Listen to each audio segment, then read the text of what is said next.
साल 1893 जर्मनी में एक 12 साल का बच्चा अपने पेरेंट्स को हमेशा के लिए खो देता है। जाते जाते वो उसके लिए कुछ पैसे छोड़ जाते हैं, बट फ्यूचर में ट्रैवलिंग के दौरान वो पैसे भी चोरी हो जाते हैं। लेकिन अपना सब कुछ खो देने के बाद भी उसके पास एक चीज बाकी थी, वॉचेस के लिए उसका अनस्टॉपेबल पैशन। और इसी पैशन के बेस पे उसने बना डाली वर्ल्ड की ग्रेटेस्ट वॉच कंपनी। ये कहानी है रोलेक्स वॉचेस की।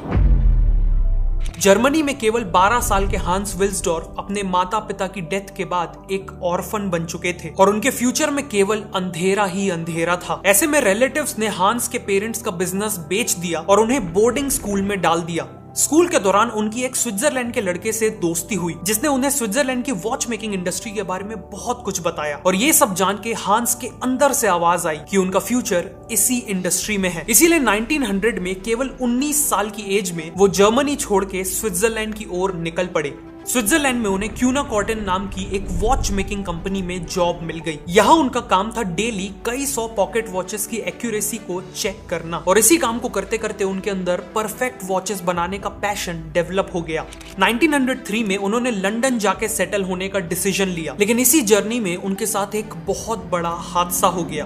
उनके पेरेंट्स से मिले हुए पूरे 33,000 जर्मन गोल्ड मार्क्स चोरी हो गए। ये उनके लिए एक बहुत बड़ा सेटबैक था, लेकिन उनके पास आगे बढ़ते रहने के अलावा और कोई ऑप्शन नहीं था। लंदन पहुंच के उन्होंने एक दूसरी वॉच मेकिंग कंपनी में सेल्स एंड मार्केटिंग की जॉब ले ली और अगले 2 सालों में उन्होंने वॉच मेकिंग इंडस्ट्री में मैन्युफैक्चरिंग, सेल्स और सबसे इंपॉर्टेंट कंज्यूमर बिहेवियर के बारे में बहुत कुछ सीखा। उन्हें रियलाइज हुआ कि सभी वॉच मेकिंग कंपनीज अपनी वॉचेस को कुछ ज्यादा ही फैंसी और डेकोरेटिव बनाने पे फोकस कर रही हैं, जबकि कस्टमर्स को सिंपल, एक्यूरेट, ड्यूरेबल और एलिगेंट वॉचेस चाहिए थी। और इसी सिचुएशन को बदलने के लिए केवल 24 साल की उम्र में उन्होंने अपना खुद का वॉच मेकिंग बिजनेस स्टार्ट करने का फैसला किया। लेकिन एक प्रॉब्लम थी, बिजनेस स्टार्ट करने के लिए हांस के पास सफिशिएंट कैपिटल नहीं था। इसीलिए उन्होंने अपने ब्रदर इन लॉ को कैपिटल के बदले अपना बिजनेस पार्टनर बना लिया और इसी तरह 1905 में एस्टैब्लिश हुई Wilsdorf and Davis firm.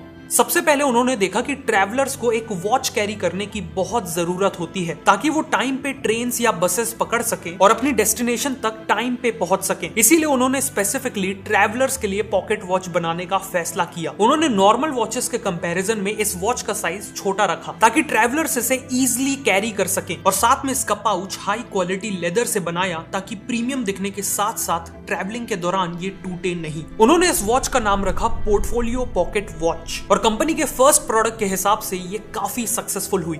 Even though हांस ने कंपनी की शुरुआत एक पॉकेट वॉच बनाने से की थी, लेकिन वो हमेशा के लिए पॉकेट वॉचेस नहीं बनाना चाहते थे। उनका प्रेडिक्शन था कि फ्यूचर में रिस्ट वॉचेस पॉकेट वॉचेस को कंप्लीटली रिप्लेस कर देंगी। इसीलिए हांस ने अब अपना पूरा focus world class wrist watches बनाने में डाल दिया। बट प्रॉब्लम ये थी कि उस समय के कस्टमर्स रिस्ट वॉचेस को एक्सेप्ट करने के लिए तैयार नहीं थे। उनका परसेप्शन था कि रिस्ट वॉचेस केवल फीमेल्स पहना करती हैं, लेकिन हांस कस्टमर के इसी परसेप्शन को बदलना चाहते थे। 1906 में हांस ने देखा कि ब्रिटेन में दोनों मेल्स और फीमेल्स ब्रेसलेट्स पहनना बहुत पसंद करते थे और यहाँ उन्होंने एक बहुत बड़ी अपॉर्चुनिटी को स्पॉट किया। उन्होंने मार्केट में सिल्वर और गोल्ड रिस्ट वॉचेस लॉन्च की, जिनकी स्ट्रैप्स लेदर की नहीं बल्कि गोल्ड और सिल्वर की थी, जो बिल्कुल ब्रेसलेट्स जैसे दिखते थे। साथ ही साथ उन्होंने इन वॉचेस को रिस्ट वॉचेस नहीं कहा बल्कि उन्हें ब्रेसलेट वॉचेस की तरह ब्रांड किया और इसी स्ट्रेटजी के चलते पूरे ब्रिटेन में उनकी वॉचेस पॉपुलर हो गई। इसी दौरान हांस ने देखा कि मार्केट में सभी वॉचेस के ऊपर उन्हें बनाने वाले का ही नाम लिखा होता था, लेकिन अब हांस चाहते थे कि उनकी वॉचेस का खुद का एक नाम हो, एक ऐसा नाम जो इतना शॉर्ट हो कि वॉच फेस पे नीटली फिट हो जाए और किसी भी लैंग्वेज में इजिली प्रोनाउंस किया जा सके। उन्होंने अलग अलग अल्फाबेट्स को कंबाइन करके 100 से ज्यादा नाम बनाए और इसी तरह उनके दिमाग में एक प्लेजेंट साउंडिंग नाम आया। वो नाम था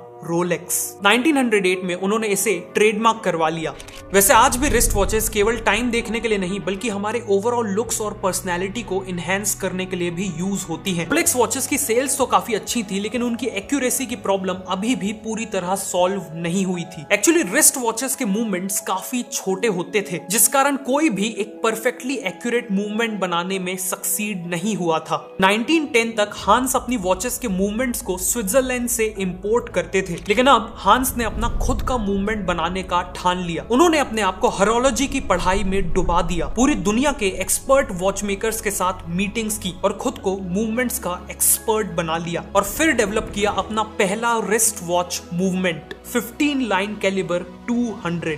उन्होंने इसे स्विट्जरलैंड के ऑफिशियल क्रोनोमीटर टेस्टिंग इंस्टीट्यूट में सर्टिफिकेशन के लिए भेजा। वहां इस पे रिगरस टेस्ट्स हुए, जिसके बाद ये पूरे वर्ल्ड का पहला रिस्ट वॉच मूवमेंट बना जिसे क्रोनोमीटर सर्टिफिकेट मिला। बेसिकली हांस ने वर्ल्ड का सबसे एक्यूरेट रिस्ट वॉच मूवमेंट बना लिया था। इस इनोवेशन के चलते रोलेक्स की रेपुटेशन काफी बढ़ गई और अब उनकी वॉचेस केवल ब्रिटेन नहीं बल्कि बाकी यूरोपियन कंट्रीज में भी एक्सपोर्ट होने लगी। 1914 तक हांस ने ब्रिटेन में विल्सडॉर्फ एंड डेविस के मल्टीपल ऑफिसेस सेटअप कर लिए थे। 60 से ज्यादा एक्सेप्शनल लोगों की टीम भी तैयार कर ली थी और बिजनेस लगातार ग्रो हो रहा था।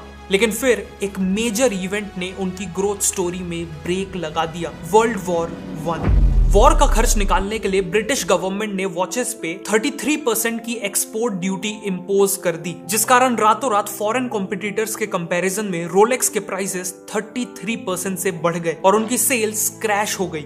इस क्राइसिस को सरवाइव करने के लिए हांस को अपनी पूरी कंपनी को ब्रिटेन से स्विट्जरलैंड शिफ्ट करना पड़ा। अभी तक तो रोलेक्स केवल उनकी वॉच ब्रांड का नाम था, लेकिन स्विट्जरलैंड आके उन्होंने अपनी कंपनी का नाम भी रोलेक्स वॉच को लिमिटेड कर दिया और अपने कई बिजनेस ऑपरेशंस को वापस जीरो से स्टार्ट किया। वॉर के चलते लग्जरी वॉचेस का मार्केट क्रैश हो चुका था, लेकिन तभी हांस ने एक बहुत इंटरेस्टिंग ट्रेंड ऑब्जर्व किया। सडनली वर्ल्ड वॉर 1 में लड़ने वाली आर्मीज की तरफ से रिस्ट वॉचेस की बहुत डिमांड आ रही थी। एक्चुअली वॉर के दौरान सभी सोल्जर्स को टाइम देखना बहुत जरूरी होता है ताकि वो सभी अपने एक्शंस जैसे कब फायर करना है, कब आगे बढ़ना है वगैरह को प्रॉपरली कोऑर्डिनेट कर पाए। ऐसे में टाइम देखने के लिए पॉकेट वॉचेस को यूज करना प्रैक्टिकल नहीं था, क्योंकि केवल टाइम देखने के लिए सोल्जर्स को अपनी राइफल नीचे रखनी पड़ती थी, कोट खोलना पड़ता था और फिर वॉच निकालनी पड़ती थी।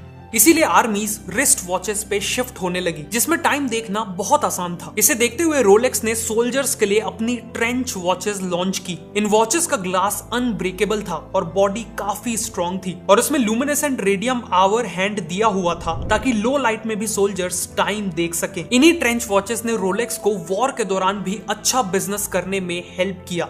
वर्ल्ड वॉर 1 के सोल्जर्स को लोग अपनी अपनी कंट्रीज में हीरो की तरह मानते थे और जब लोगों ने अपने हीरोज को रिस्ट वॉचेस पहने देखा तो वो भी तेजी से रिस्ट वॉचेस पे शिफ्ट होने लगे। और जैसा हांस ने सोचा था, रिस्ट वॉचेस ने पॉकेट वॉचेस को कंप्लीटली रिप्लेस कर दिया। लेकिन अभी भी रिस्ट वॉचेस में एक बहुत बड़ी प्रॉब्लम थी, इनकी एक्यूरेसी बिगड़ जाती थी अगर डस्ट या पानी इनके अंदर चले जाए। और हांस अब इसी प्रॉब्लम को सॉल्व करना चाहते थे। उन्होंने ठान लिया कि वो एक ऐसा वॉच केस बनाएंगे जो बेहद टाइट हो, इतना टाइट कि उसका मूवमेंट कभी भी डस्ट, हीट और सबसे इंपॉर्टेंट वाटर से डैमेज नहीं हो पाएगा। हांस ने देखा कि अभी तक सभी वॉचेस एक स्नैप ऑन मैकेनिज्म से बनाई जाती हैं, मतलब वॉच के कंपोनेंट्स को सिंपली एक दूसरे के ऊपर फिट करके असेंबल किया जाता है, उसी तरह जैसे एक टिफिन बॉक्स को असेंबल किया जाता है। लेकिन इसी कारण वॉच में छोटे छोटे गैप्स रह जाते हैं जिससे डस्ट और पानी अंदर चला जाता है। इसीलिए रोलेक्स ने पहली बार स्क्रू ऑन मैकेनिज्म के साथ एक वॉच केस को डिजाइन किया, जिसमें वॉच कंपोनेंट्स में ग्रूव्स होते थे, जिस कारण ये आपस में फिट नहीं बल्कि टाइटली स्क्रू हो जाते थे। साथ में हर इंपॉर्टेंट पॉइंट्स पे रबर की रिंग्स होती थी ताकि बचे हुए गैप्स भी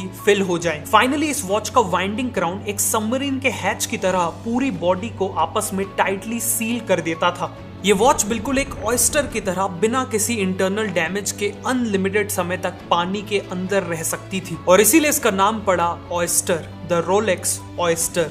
1926 में लॉन्च होने वाली ये वॉच रिवॉल्यूशनरी थी और इसीलिए इसे प्रमोट करने के लिए भी रिवॉल्यूशनरी मार्केटिंग की जरूरत थी। हांस को पता चला कि मर्सिडीज ग्लाइड्स नाम की एक स्विमर है जिनका क्लेम था कि इंग्लिश चैनल को तैर के क्रॉस करने वाली वो पहली वुमेन थी, लेकिन कई लोगों ने उनके इस क्लेम को झूठा ठहरा दिया था। इसीलिए उन्होंने खुद को साबित करने के लिए डिक्लेयर कर दिया कि वो फिर से इंग्लिश चैनल को क्रॉस करेंगी और इस बार पूरी दुनिया की मीडिया के सामने। हांस ने मर्सिडीज को कांटेक्ट किया और उन्हें पहला रोलेक्स ब्रांड एम्बेसडर बनने का ऑफर दिया। रोलेक्स ऑयस्टर की वाटरप्रूफ कैपेबिलिटीज को प्रमोट करने के लिए मर्सिडीज अपनी स्विम के दौरान वॉच को अपने नेकलेस में अटैच्ड रखने वाली थी।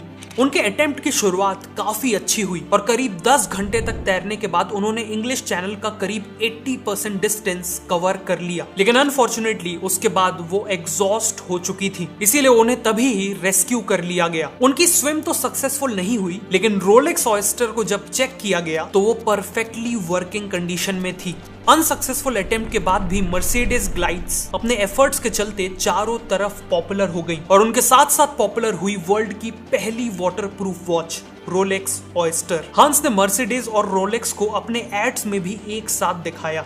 इसके अलावा हांस ने रोलेक्स के सभी रिटेलर्स के पास ऑयस्टर को एक फिश टैंक के अंदर रखकर डिस्प्ले किया, जिसमें रियल फिशेस भी होती थी। 1928 में उन्होंने मिस एवलिन ले नाम की टॉप ब्रिटिश एक्ट्रेस को as a brand ambassador hire किया। इनके एड्स में भी एवलिन ने रोलेक्स ऑयस्टर पहनी थी और उनका हाथ एक फिश टैंक के अंदर था। इतनी यूनिक मार्केटिंग स्ट्रेटजी के चलते रोलेक्स ऑयस्टर के वाटरप्रूफिंग फीचर्स काफी पॉपुलर हो गए और इसने रोलेक्स की सक्सेस को नेक्स्ट लेवल पे पहुंचा दिया। लेकिन जहां पूरी दुनिया हांस और रोलेक्स की तारीफ कर रही थी, वहीं हांस अभी भी सेटिस्फाइड नहीं थे। एक्चुअली उस समय की वॉचेस कंप्लीटली मैकेनिकल वॉचेस होती थी, मतलब इन्हें पावर किसी बैटरी से नहीं बल्कि एक मेन स्प्रिंग से मिलती थी। बेसिकली वॉच के क्राउन को घुमाकर इस मेन स्प्रिंग को टाइट करना पड़ता था। फुली टाइट होने के बाद ये स्प्रिंग स्लोली अनवाइंड होती थी और वॉच के कांटों को चलाती थी। सिंपली स्पीकिंग ये बिल्कुल एक चाबी वाले खिलौने की तरह काम करती थी। इन वॉचेस को हर 2 दिन में वाइंड करना पड़ता था और ऑयस्टर के केस में अगर वाइंडिंग के बाद क्राउन को अच्छे से टाइट ना किया जाए तो पानी अंदर जा सकता था। इसीलिए हांस का अगला गोल था एक फुली ऑटोमेटिक वॉच बनाना। हांस सालों तक इस प्रॉब्लम को सॉल्व करने में लगे रहे और फाइनली उन्होंने इन्वेंट किया परपेचुअल रोटर का। ये बेसिकली एक सेमी सर्कुलर रोटर था जो वॉच के अंदर पूरा 360 डिग्री तक घूम सकता था। ये रोटर मल्टीपल गियर्स के थ्रू मेन स्प्रिंग से कनेक्टेड होता था। डेली लाइफ में वॉच को पहनने वाला जब अपने हाथ या रिस्ट को मूव करता था तब ये रोटर घूमता था, फिर गियर्स के थ्रू ये एनर्जी ट्रांसफर होती थी और अल्टीमेटली मेन स्प्रिंग टाइट हो जाता था। मतलब केवल वॉच को पहने रखने से ही मेन स्प्रिंग वाइंड हो जाता था। ये वॉच ऑटोमेटिकली हमेशा के लिए यानी परपेचुअली चल सकती थी और इसीलिए इसका नाम पड़ा द रोलेक्स ऑयस्टर परपेचुअल। पहले भी ऐसी ऑटोमेटिक वॉचेस बनाने की कई कोशिशें हुई थी, लेकिन रोलेक्स पहला था जिसने इसे इतना सक्सेसफुली बनाया था। परपेचुअल ने रोलेक्स और हैंस विल्सडॉर्फ को वॉच मेकिंग दुनिया का लेजेंड बना दिया था। लेकिन तभी 1939 में एक बहुत बड़ी मुसीबत आ गई, वर्ल्ड वॉर 2। वॉर के चलते पूरी दुनिया की सप्लाई चेन डिसरप्ट हो गई और रोलेक्स की सेल्स फिर से क्रैश हो गई। अगले कुछ सालों तक सभी मुश्किलों के बाद भी हांस ने रोलेक्स का सर्वाइवल इंश्योर किया, लेकिन फिर एक और ट्रेजेडी हो गई। 1944 में उनकी वाइफ की डेथ हो गई। पिछले 6 साल हांस की लाइफ का सबसे चैलेंजिंग टाइम था, लेकिन बचपन से ऐसे चैलेंजेस फेस कर करके उन्होंने एक फाइटर माइंडसेट डेवलप कर लिया था। इसीलिए उन्होंने अपनी एनर्जी को रीग्रुप किया और वापस उस काम में लग गए जिसमें वो वर्ल्ड्स बेस्ट थे, यानी वर्ल्ड क्लास वॉचेस बनाना। 1945 में रोलेक्स ने अपनी 40th एनिवर्सरी पूरी की और इसी ओकेजन में उन्होंने लॉन्च की रोलेक्स डेटजस्ट, जो दुनिया की पहली ऑटोमेटिक वाटरप्रूफ वॉच थी जिसमें डेट भी दिखती थी। लेकिन एक प्रॉब्लम थी, कुछ लोगों ने कंप्लेन की थी कि डेट का डिस्प्ले बहुत छोटा होने के कारण उन्हें डेट देखने में प्रॉब्लम आती थी। हमेशा की तरह हांस इसका सॉल्यूशन निकालने में लग गए। कहा जाता है कि एक दिन उनकी वॉच के ऊपर पानी की एक बूंद गिरी जिससे उन्हें डेट मैग्नीफाई होकर दिखने लगी। इसी से इंस्पिरेशन लेके उन्होंने डेटजस्ट वॉचेस के ऊपर 2.5x मैग्नीफाइंग ग्लास ऐड करवा दिया और ये प्रॉब्लम भी सॉल्व हो गई। 1960 तक रोलेक्स ने और भी कई रिवॉल्यूशनरी वॉचेस लॉन्च की, जैसे 1953 में रोलेक्स एक्सप्लोरर लॉन्च की, जो बेसिकली माउंटेनियर्स और एक्सप्लोरर्स के लिए बनाई गई स्ट्रॉन्ग और अनब्रेकेबल वॉच थी, ताकि उन्हें वॉच के डैमेज होने की चिंता ही ना करनी पड़े। 1955 में रोलेक्स की GMT मास्टर लॉन्च हुई, जिसमें एक रोटेटिंग बेजल थी। ये वॉच मेनली पायलट्स के लिए थी, क्योंकि पायलट्स को फ्लाई करते वक्त अलग अलग टाइम जोन्स को ट्रैक करना पड़ता है और इस बेजल के थ्रू वो ऐसा कर सकते थे। और फाइनली 1960 में रोलेक्स की डीप सी स्पेशल नाम की एक एक्सपेरिमेंटल वॉच लॉन्च हुई, जिसे डीप सी के एक्सट्रीम वाटर प्रेशर को झेलने के लिए डिजाइन किया गया था। 1960 में इसे टेस्ट करने के लिए उस समय के डीपेस्ट नोन ओशियन पॉइंट, जो करीब 11,000 मीटर गहरा था, वहां ले जाया गया था और उतनी गहराई में भी ये बिल्कुल परफेक्टली काम कर रही थी। इसी के साथ रोलेक्स ने अपने आप को वॉचेस के किंग के तौर पे स्टैब्लिश कर लिया था। चाहे माउंट एवरेस्ट की ऊंचाई हो या समुद्र का सबसे गहरा पॉइंट, दुनिया की हर एक्सट्रीम कंडीशन से डील करने की कैपेबिलिटी केवल एक वॉच ब्रांड के पास थी, और वो थी रोलेक्स। हांस ने रोलेक्स के साथ वो सभी चीजें अचीव कर ली थी जो कोई और वॉच मेकर सपने में भी अचीव करने का नहीं सोच सकता था। इसी के साथ 1960 में हांस विल्सडॉर्फ ने 79 की एज में दुनिया को अलविदा कहा, लेकिन पीछे छोड़ गए एक ऐसी वॉच ब्रांड जिसने उन्हें हमेशा के लिए अमर कर दिया। ये कहानी